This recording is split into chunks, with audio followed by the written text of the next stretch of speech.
నాయనా, ఇది యోసేపు కథలోని ఆఖరి మరియు అత్యంత హృదయాన్ని కదిలించే ఘట్టం. యోసేపు అన్నలను పంపించిన తర్వాత వారు తండ్రి అయిన యాకోబు దగ్గరకు వెళ్లి యోసేపు బ్రతికే ఉన్నాడని చెప్పడం, యాకోబు ఐగుప్తుకు ప్రయాణమవ్వడం ఈ భాగంలో ఉంటుంది.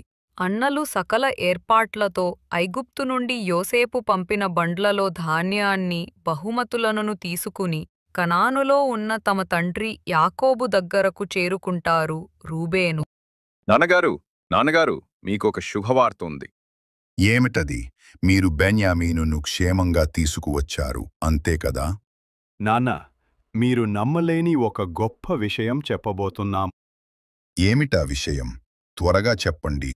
నాన్న, మా తమ్ముడు యోసేపు బ్రతికే ఉన్నాడు.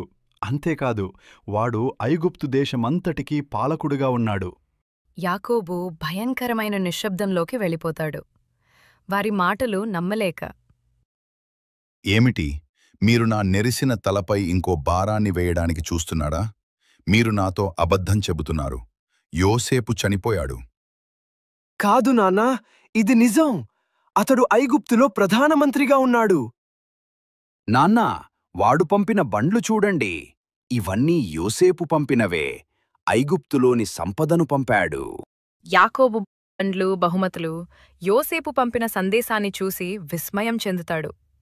అతని ఆత్మ తిరిగి అతనిలోకి వచ్చినట్లవుతుంది. యాకోబు సంతోషంతో, కన్నీళ్లతో: నా కుమారుడు యోసేపు బ్రతికే ఉన్నాడా? ఇదంతా నిజమేనా? నేను చనిపోకముందే వెళ్ళివాణ్ణి చూడాలి. యాకోబు తన కుమారులు, వారి కుటుంబాలు, మొత్తం ఆస్తితో ఐగుప్తుకు ప్రయాణమవుతాడు. దారిలో దేవుడు అతనికి మాట్లాడి ఐగుప్తుకు వెళ్లమని ధైర్యం చెబుతాడు. వారు ఐగుప్తు సరిహద్దులోని గోషేను దేశానికి చేరుకుంటారు. యోసేపు తన రథాన్ని సిద్ధం చేయించి తండ్రిని కలవడానికి ఉరుకులు పరుగుల మీద వెళ్తాడు. అతని సేవకులు కూడా వెంట వస్తాడు. యోసేపు తన తండ్రి యాకోబును చూస్తాడు. పరిగెత్తుకుంటూ వెళ్లి తండ్రిని గట్టిగా కౌగిలించుకుని ఎంతగానో ఏడుస్తాడు. నాన్నగారు, నాన్న! యాకోబు యోసేపు మెడను కౌగిలించుకుని ఆనందంతో ఏడుస్తూ: నా కుమారుడా, నువ్వింకా బ్రతికే ఉన్నావని నా కళ్లతో చూశాను. ఇక నేను శాంతంగా చనిపోగలను. నాన్న, మీరు, మన కుటుంబమంతా క్షేమంగా ఇక్కడికి వచ్చారు. దేవునికి స్తోత్రం. మనమిక ఇక్కడే గోషేను దేశంలో ఉంటాము. తరువాత యోసేపు వెళ్లి ఫరో రాజుతో మాట్లాడుతాడు. మహాప్రభూ, కనానులో ఉన్న నా తండ్రి, నా అన్నలలు, వారి కుటుంబాలంతా ఈ గోషేను దేశంలోకి వచ్చారు. ఫరో యోసేపుతో: సరే, మీ తండ్రిని, అన్నలను తీసుకురా. ఈజిప్ట్ దేశంలో అత్యుత్తమమైన భూమి వారికివ్వండి. ఇక్కడ వారికి ఎటువంటి లోటు ఉండదు.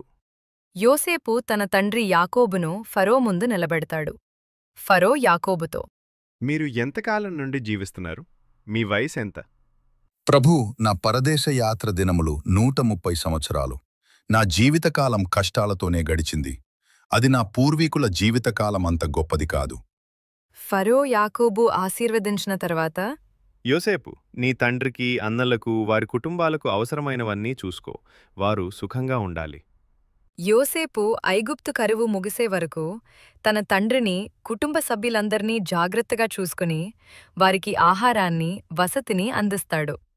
కథ ఇక్కడితో ముగుస్తుంది.